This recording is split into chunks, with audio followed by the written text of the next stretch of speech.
Этот мужчина пытался начать бизнес. Он потерпел неудачу. Попробовал снова.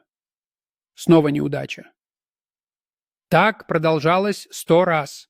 Люди смеялись над ним, называли его невезучим, говорили ему сдаться. Но на 101 попытке он преуспел. Кто-то спросил, что изменилось. Он улыбнулся и сказал: «Ничего, я просто не остановился». Урок успех часто приходит после того, как люди сдаются. Он сидел в парке, размышляя о своем пути и уроках, которые он извлек из каждой неудачи.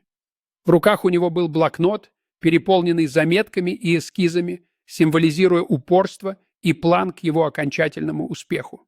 Он стоял перед своим новым магазином, гордо демонстрируя баннеры «Торжественное открытие», окруженный друзьями и семьей, отмечающими его достижения.